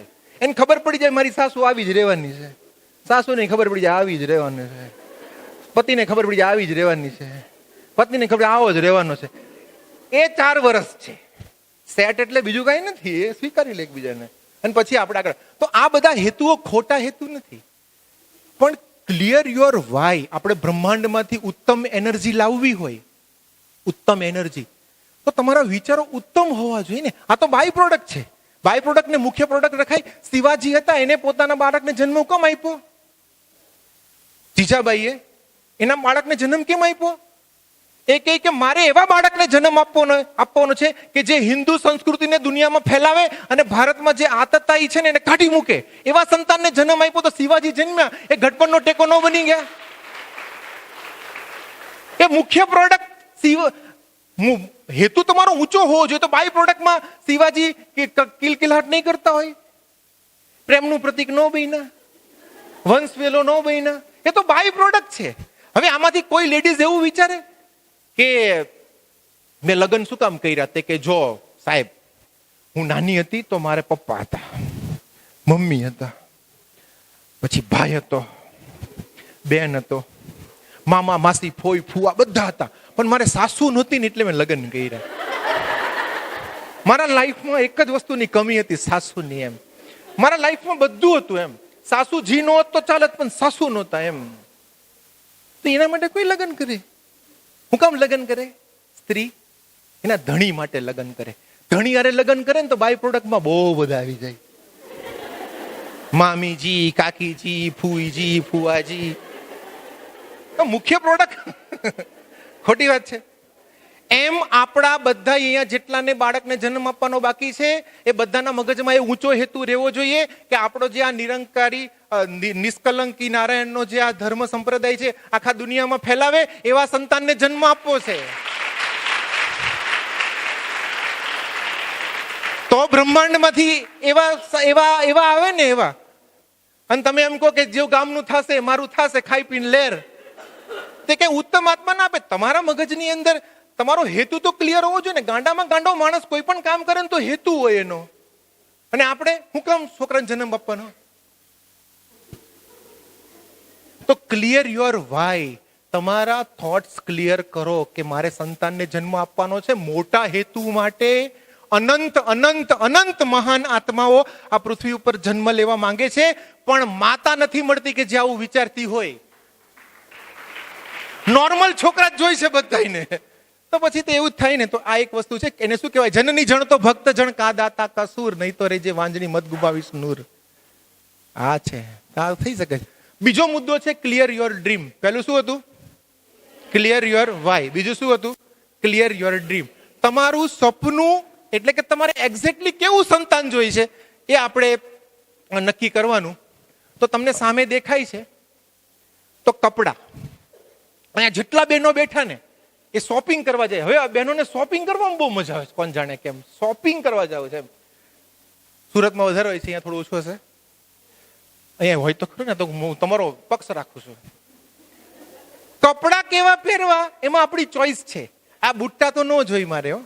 આ કલર નહીં જોઈએ, આ ટેક્સચર નહીં જોઈએ, આ ધાર નહીં જોઈએ, આ રંગ નહીં જોઈએ, આ ગેટઅપ નહીં જોઈએ. યસ ઓર નો? કપડામાં આપણા મગજની અંદર કેવા કપડા પહેરવા, કેવા બૂટ પહેરવા, કેવા ચશ્મા પહેરવા, કેવી લિપસ્ટિક લગાડવી, કેવું મેકઅપ કરવું, બધું ક્લિયર છે. અને ઘર બનાવવાનું હોય તો જોજો, હું તમને કહી દઉં છું, બાથરૂમમાં આ નળ નહીં નાખો ને તો વાસણ નહીં ઉટકું. નળ કેવો હોવો જોઈએ, ટાઇલ્સ કેવી હોવી જોઈએ, રંગ કેવા હોવા જોઈએ, દાદરા કેવા હોવા જોઈએ, બધું આપણા મગજમાં ક્લિયર છે. અને આપણે એના તો મોટા મોટા ડ્રોઈંગ બનાવીએ છીએ. બૂટ કેવા લેવા, મોબાઈલ કેવા લેવા, બધું ક્લિયર છે.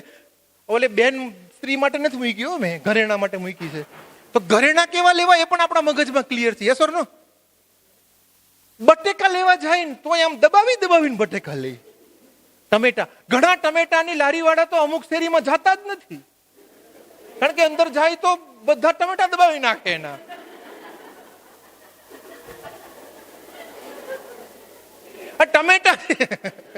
ટમેટા જેવી 2 પૈસાની વસ્તુ પણ આપણે ચેક કરીને લઈએ છીએ. અને આપણી ઘરે સંતાન લાવવાનું હોય ત્યારે એ ગામનું થશે ને મારું થશે સાહેબ,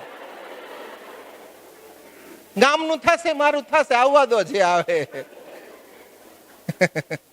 હાસ્ય નથી લાગતું તમને? આપણા ઋષિ મુનિઓ શું કહી ગયા, આપણે શું વિચારી છે. તો મદાલસા નામના એક રાણી હતા, એ માર્કંડેય પુરાણમાં આવે છે. એના પતિને કે બોલો તમારે કેવો સંતાન જોઈ છે. તેને પતિ લિસ્ટ આપે, એ પ્રમાણે 9 મહિના ચિંતન કરીને જે બાળક જન્મે ને એવા જ જન્મે. એવી રીતે અમને 4 સંતાનને જન્મ આપ્યો હતો. હવે આપણને લાગે કે ભણેલા ગણેલા અને વેદ ઉપનિષદની વાત છે, એમ નહીં. આ વેસ્ટ આફ્રિકા, આફ્રિકા નામનો એક દેશ છે. એમાં વેસ્ટ આફ્રિકાની અંદર બર્કીના ફાસો કરીને એક આફ્રિકા ખંડ છે. એમાં બર્કીના ફાસો કરીને એક દેશ છે. એ દેશની અંદર ડાગરા કરીને એક જ્ઞાતિ છે. આ એનું લિસ્ટ છે, ડાગરા. આપણે હોય ને જુદી જુદી ગાડી, અમે ટીમ્બડિયા છીએ, લેવા પટેલ ને કડવા પટેલ ને આ ને તેમાં ડાગરા જ્ઞાતિ છે. કેવી? ડાગરા. હવે એ ડાગરા જ્ઞાતિમાં પહેલા એવી પ્રથા હતી કે કોઈ પણ સ્ત્રી અને પુરુષ, પહેલા તો એવા સેફટી તો હતી જ નહીં ને પહેલા, એટલે સ્ત્રી પુરુષ લગ્ન કરે અને સમાગમ કરે પહેલી રાત્રિએ, પછી બાળક થઈ જ જવાનો હોય. પહેલા એવી રીતે સેટિંગ હતું ને, ત્યાં હજી પહેલાના વખતમાં એવું નહોતું. તો પતિ પત્ની બંને લગ્ન કરે પછી એને સમાગમ કરવા દેવામાં ના આવે. એ બંનેને કહે તમે જંગલમાં જાઓ અને કુદરતમાંથી ઝીલો સંદેશાઓ કે તમને કેવું સંતાન જોઈ છે, અને પતિ પત્ની ભેગા થઈને એક નાનું ગીત બનાવે કે મારે આવું સંતાન જોઈ છે, એનું મોઢું આવું હોય, એના ગુણો આવા હોય, એની રુચિ આવી હોય, એની વિચારધારા આવી હોય, એનું નાનું ગીત બનાવે, જેવું આવડે એવું વાર્તા જેવું આવડે એવું ગીત બનાવે. અને એ ગીત એ પતિ પત્ની આવીને બધા સગા જે જાનમાં આવ્યા હોય બધાને સંભળાવે. પછી એ લોકોનું એ ગીત એ લોકો નોટ ડાઉન રાખે, બધાના એવા ગીત હોય, થીમ સોંગ હોય બધાના. અને ગર્ભાવસ્થા દરમિયાન, સમાગમ વખતે, ગર્ભાવસ્થાના 9 મહિના દરમિયાન અને બાળક મોટું થાય એનું અન્નપ્રાશન કરાવે, જેટલી પણ વિધિઓ કરે ને, ભૂમિ ઉપવેશન ને, કર્ણવેદ ને, મુંડન ચૌલ ને, એ બધા વખતે એ ગીત ગવાય ને છોકરો મૃત્યુ પામે ને ત્યારે બધા લોકોને એનું ગીત આવડતું એ ગીત ગાય. આ લોકોને કઈ ભણ્યા નથી, ગણ્યા નથી, એ લોકો ગીત બનાવે છે. અને ભણેલા ગણેલા એ કે ગામનું થશે ને મારું થશે.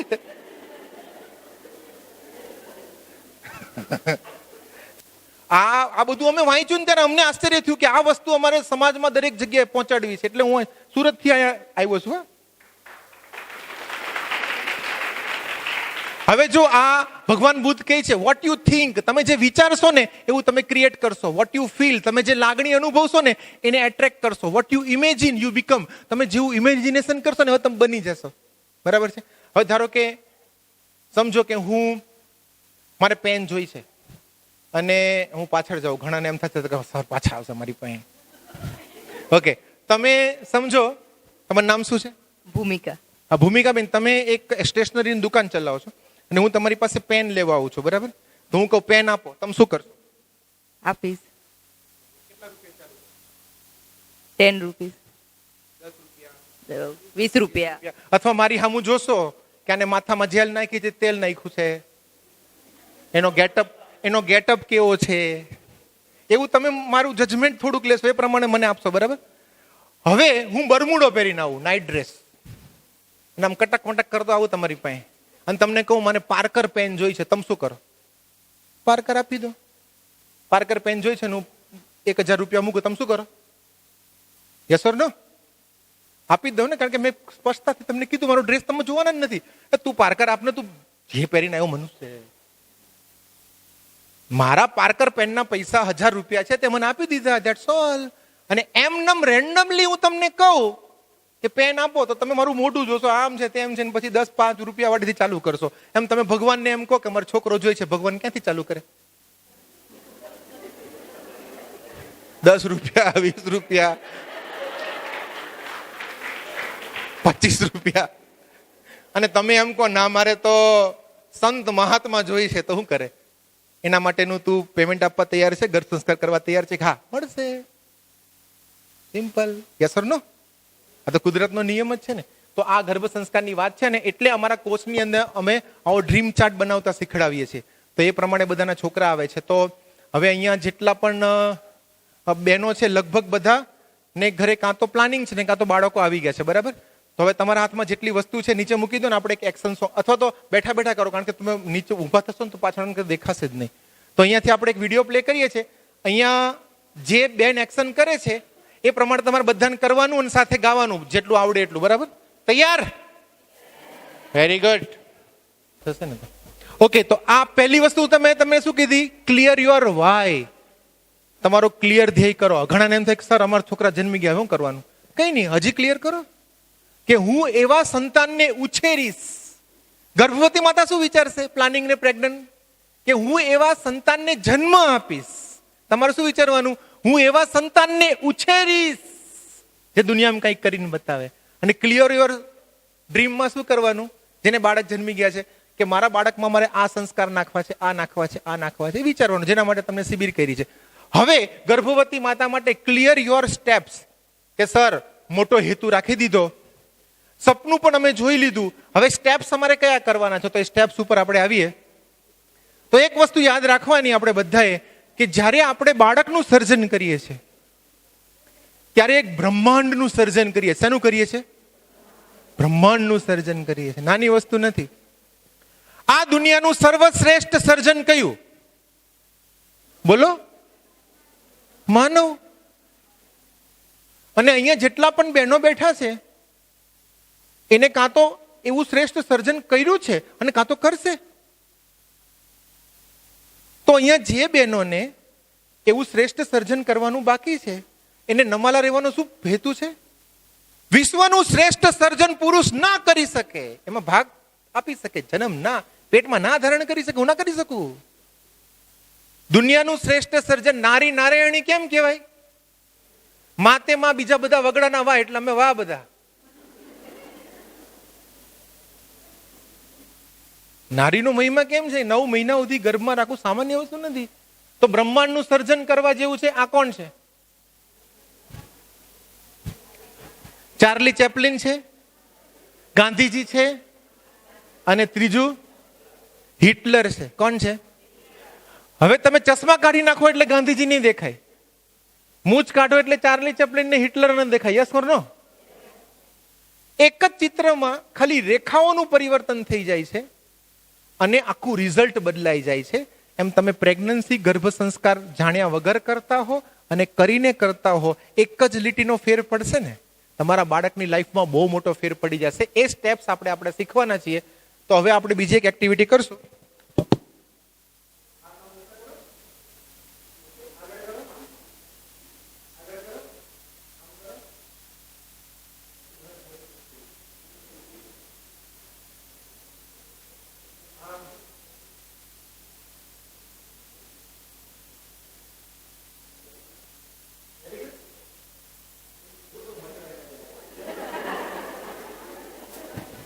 ઓકે, હવે પહેલા જમણા હાથની પહેલી આંગળી ઊંચી કરો. નીચે નહીં જો, નીચે કેમ જો? તમારો જ હાથ છે. એ જમણા હાથની પહેલી ને આ કરીને આમ ઊંચી કરે છે, ગજબ માણસો છે.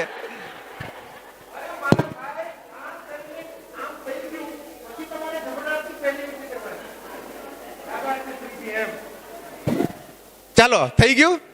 જમણા હાથની પહેલી કરો. એવી રીતે નથી રાખવાનું. ડાબા હાથની બીજી કરો. જોવાનું નહીં, જોવે પાછું નીચે જોવે છે. જમણા હાથની ચોથી, ડાબા હાથની ત્રીજી. અઘરું પડે છે ને? ચાલો કાઢ નાખો. ઓકે, આપણો જ હાથ હતો ને, જમણું ડાબુ આપણને બધાને ખબર પડે છે ને. છોકરાને કઈ જમણા હાથે જમને, પણ આપણને તો જમણું ડાબુ ખબર પડે છે ને. પણ આપણો જ હાથ છે. અમુક વાર પરિસ્થિતિ એવી ગૂંચાઈ જાય છે કે આપણને ખબર નથી પડતી શું કરવું અને શું ના કરવું. જોઈએ તો આપણો કંટ્રોલ નથી રહેતો. એમ જ્યારે પ્રેગ્નન્સી આવે છે ત્યારે આપણા બોડીમાં એવા ફેરફારો થાય છે હોર્મોન્સના કે આપણે આપણા પરનો કંટ્રોલ ઘણી વાર ગુમાવી બેસીએ છીએ. તો જેટલા અહીંયા સાસુ બેઠા છે અને જેટલા પતિ બેઠા છે એને એવું નહીં કહેવાનું કે તું તો બદલાઈ ગઈ. બદલાઈ નથી ગઈ. દર મહિને જ્યારે તમને માસિક આવે છે ત્યારે તમારા બોડીમાં અંતઃસ્ત્રાવોના એવા ફેરફાર થાય છે કે તમારા સ્વભાવ ઉપર તમારો કંટ્રોલ નથી રહેતો. પ્રેગ્નન્સીમાં તો 21 નાના મોટા હોર્મોન્સ છે. હવે એ બધા જ્યારે પ્લસ માઇનસ થાય તો આજુબાજુવાળાએ સહકાર આપવો જોઈએ પ્રેગ્નન્ટ લેડીને. અને કદાચ કોઈ સહકાર નથી આપતા તો આપણે તો સમજવું જોઈએ ને એઝ એ લેડી કે ભાઈ મારા જીવનમાં મોટા ફેરફારો થયા છે. કોઈ નથી સમજતું, સો વોટ? હું તો સમજુ છું ને. તો બીકામ પ્રયાસ કરવાનો, કામ થવાનું. એ પતિને જે વિચારવું છે, સાસુને જે વિચારવું વિચારે. હું ને મારું બાળક આવ્યું ગોદમાં, હું એને માણું જગત આખું કાણું.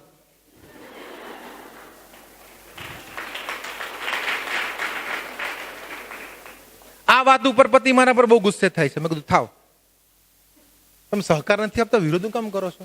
આમ કે નારી તું નારાયણી, એ નારાયણીને 2 કલાક આરામ આપો ને. એ કે ના નારાયણી તો બહુ કામ કરે.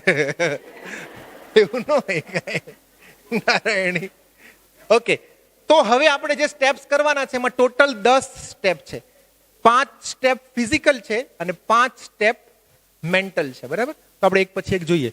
તો ફિઝિકલ જે 5 સ્ટેપ છે એનું ટાઇટલ છે ફિટ રહો. ફિટ રહો, ફિઝિકલી ફિટ રહો. તેમાં પહેલી વસ્તુ છે બેઝિક ટેસ્ટ કરાવો. CBC, thyroid, hepatitis, HIV, thalassaemia, calcium, blood sugar, B12, D3, HB, haemoglobin. આ બધા ટેસ્ટ જેના ઘરમાં પ્લાનિંગ જ બાકી છે તો પતિ પત્ની બંને કરાવવાના. અને જે પણ પ્લસ માઇનસ શરીરમાં ખૂટતું હોય એ હરખું કરીને પછી પ્રેગ્નન્સી ધારણ કરવાની. અને જે પ્રેગ્નન્ટ થઈ ગયા છે એને આ બધા ટેસ્ટ કરાવી લેવાના. હવે ઘણા લોકો ટેસ્ટ કેમ ના કરાવે કે સર આઘું પાછું આવે ને એટલે. આઘું પાછું આવે તો ખોટું છે કઈ. આમાં જેટલા બેઠા છે ને બધાના બહારના વસ્ત્ર છે ને એ વ્યવસ્થિત હશે, ગંજી ફાટેલી હોઈ શકે. એટલે મને ખબર નથી ભસે કે નહીં. આપણે બહારનું સારું કરી નાખીએ. મહેમાન આવે ને એટલે કબાટમાં ભરી દે અને મહેમાન ભૂલથી ખોલે તો જય સ્વામિનારાયણ. એટલે આપણા બધાનો સ્વભાવ કેવો છે, બહારથી સારું કરી નાખીએ. આપણને બહારથી સારું લાગે છે કે મારું શરીર સારું છે, પણ અંદરથી કઈ ગડબડ હોય તો ટેન્શન નહીં લેવાનું. ધારો કે હિમોગ્લોબિન ઓછું આવ્યું તો એની દવા ડોક્ટર આપશે, કરી લેવાની, સપ્લિમેન્ટ છે, કોઈ ટેન્શન નથી. પણ તમે હિમોગ્લોબિન ઓછા સાથે, કેલ્શિયમ ઓછા સાથે બાળકને જન્મ આપો છો, બાળકે તો આખી જિંદગી સહન કરવાનું છે ને. તો કોઈ પણ ખેડૂત જમીન સરખી કર્યા વગર, ખાતર હરખું નાખ્યા વગર, બીજ હરખું કર્યા વગર ખેતી કરે? એ માણસ જ કરે છે. કે હાલો એને છોકરો પેદા કરવો છે, ખાલી એટલું જ વિચારે હાલો.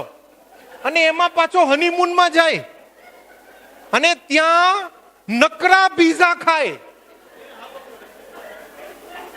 નકરા બર્ગર ખાય, નકરી ભેળ ને ભૂસું ખાય. એ તમે ક્યાં ગયા હતા? એ કે પ્લાનિંગ કરવા ગયા હતા. કોનું? મહાન સંતાનનું કે બર્ગરનું? પછી છોકરા બર્ગર જેવા જ આવે ને, જાડા ફાડા. ગજબ હો, આપણે ખતરનાક પ્રાણી છે. માણસ આ દુનિયાનું ખતરનાકમાં ખતરનાક પ્રાણી છે. હા, એ તમને કહી દીધું. તો આ ટેસ્ટ કરાવવા જોઈએ. હું ખાલી અને કરોડ રૂપિયાના ટેસ્ટ નથી, કઈ કરાવી શકાય ટેસ્ટ કરાવવાના. કારણ કે જો સ્પર્મ છે અને એગ છે, કેટલી સૂક્ષ્મ રચના છે. પુરુષના શરીરનો સૌથી નાનો કોષ સ્પર્મ છે અને સ્ત્રીના શરીરનો પણ નાનામાં નાનો કોષ એગ છે. તો એ બે ભેગા થઈને જ્યારે પહેલું કોષ બને, બરાબર ને, આ બાજુ એક કોષ સ્પર્મ અને એગ ભેગા થઈને પહેલો કોષ બને. એકમાંથી બે બને, બેમાંથી ચાર બને, પછી ઝાયગોટ બને. પછી ઝાયગોટ એટલે નાનું ગોળ ચકરડું. એ ચકરડું ફરતું ફરતું ગર્ભાશયની દિવાલમાં ચોટે ને ત્યાંથી નાળ બને, ત્યાંથી છોકરો બને. યસ ઓર નો? હવે પહેલું જે બને છે કોષ, એમાં ગડબડ હોય તો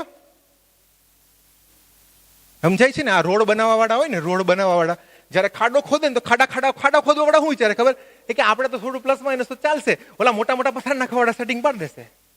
પથરા વાળા શું વિચારે ખબર? કે આપણે તો હવે શું છે યાર, આપણી ઉપર જે કપચી નાખશે એ હરખું કરી નાખશે, સેટ કરી નાખશે આગુ પાછું રહ્યું. તો કપચી વાળા શું વિચારે? કે રેતી વાળા હરખું કરશે.